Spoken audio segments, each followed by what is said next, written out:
Some of our threat intelligence analysts were some of the first observers of the first shots fired in the Ukraine-Russia invasion. Redmond, Washington is thousands of miles away from a war zone. Those shots weren't bullets, they weren't cannon fire, they were in fact cyber attacks originating from Russia. Inside the Digital Crimes Unit, a team of people are waging a global fight in real time to help protect American interests. It's a battle on multiple fronts. It's a battle on multiple fronts. It's what we call the Big Four: Russia, Iran, China, and North Korea. These are devices that were infected by malware, malicious code, by financially motivated and nation-state actors. If we go up to the Pacific Northwest... That's Stephen Masada, the Assistant General Counsel for Microsoft's DCU, talking about the efforts to neutralize cyber attacks throughout the country. In the last 7 days, Microsoft says it is blocking 4.5 million malware attempts a day, with critical public services as the prime target. Luma Stealer, the most prevalent, as a malware service that steals sensitive data from browsers and crypto wallets.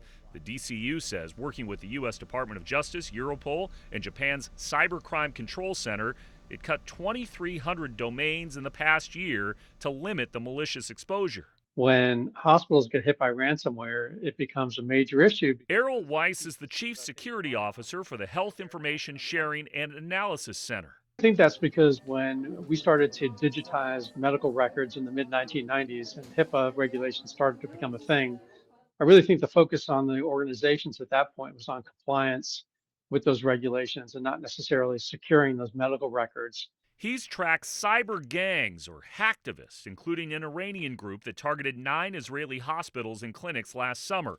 Weiss says a new 2026 ISAC report shows similar incidents on the rise.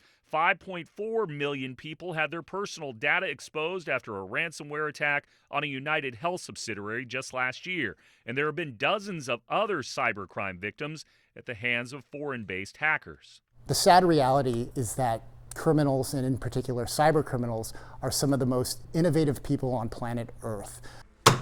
And that is why Masada and his colleagues, employees are reporting that workstations are slowing down, continue to drill on the basics, like how to respond to an active incident. Don't you need to call somebody or get a hold of somebody?